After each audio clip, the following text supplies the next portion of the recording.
when you argue with a fool, you just prove there are two.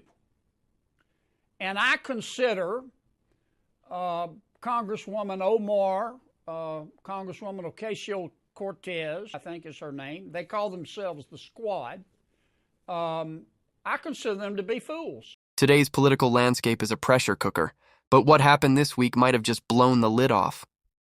Senator John Kennedy, never one to mince words, stood up and delivered one of the most blistering takedowns we've seen in recent memory. And his target? None other than Alexandria Ocasio-Cortez, better known as AOC. Before we dive into the full breakdown, drop a comment letting us know where you're watching from. And don't forget to hit that like button and subscribe. This is one you won't want to miss. Let's get into it. Two, frankly, I don't know why the president felt the need to tweet on this subject at all. When you argue with a fool, you just prove there are two. And I consider Congresswoman Omar, Congresswoman Ocasio-Cortez, Congresswoman Tlaib, Congresswoman Presley, I think is her name. They call themselves the Squad. I consider them to be fools. They hate America. They think America was wicked in its origins, and it's even more wicked today. They ought to be thanking America instead of calling America evil and wicked and racist. But this is America, and they have the right to their opinion. But I don't like to see the president even dignify their point of view. Besides that, I think that the Squad, as they call themselves, they are destroying the Democratic Party.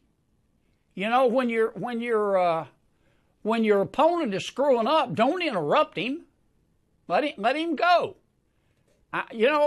Just looking at this from a political standpoint, if I didn't know better, I would think the members of the Squad were GOP plants. According to Kennedy, we're not just debating policies anymore, we're debating reality.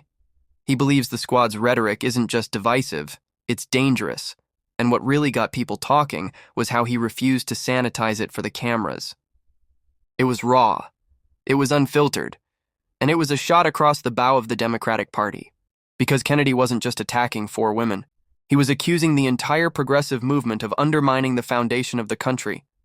He went even further, joking, only half joking, that if he didn't know better, he'd think the Squad were GOP plants. They are destroying the Democratic Party. Oof. And then AOC chimes in.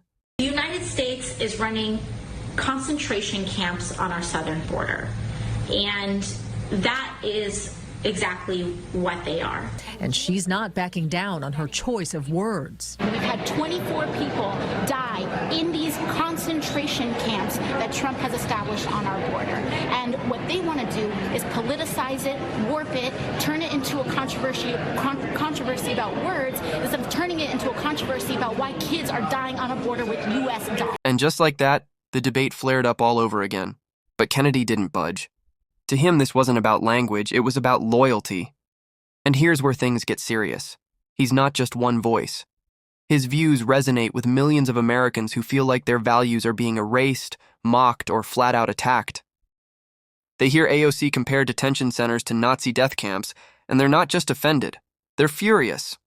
They see the Squad push for open borders, higher taxes, radical climate proposals, and sweeping social reforms. And they don't see bold leadership. They see chaos. They think illegal immigration, socialism, abortion, and higher taxes are moral goods, Kennedy said. They think America, Israel, and free enterprise are moral bads. They think that illegal immigration, socialism, higher taxes, abortion are all moral goods. They think America, Israel, free enterprise are moral bads. That's not what most Americans believe. And that's kind of where I am on the subject. The president has explained his position. He has said, look, here's what I meant. If you're not happy living in America, leave. It's a free country, and I agree with that assessment. So what's the real takeaway? This isn't just Kennedy versus AOC. It's patriotism versus pessimism. It's whether we believe America is flawed but redeemable or fundamentally broken beyond repair. AOC says the country is systemically racist, that capitalism is exploitation, and that our immigration system is cruel by design. Kennedy says if you hate it that much, you don't have to stay. That may sound harsh, but for millions it's a wake-up call. Because love of country doesn't mean silence in the face of injustice. But it does mean believing in the ideals this country was founded on. And that's the philosophical divide playing out in real time. Not just in Congress, but in classrooms, boardrooms, and living rooms all across America. Before we wrap this up, let's get your take. Do you think Senator Kennedy went too far, or was it long overdue? Is AOC a bold truth-teller, or a dangerous radical pulling the country off a cliff? Sound off in the comments. We read every single one.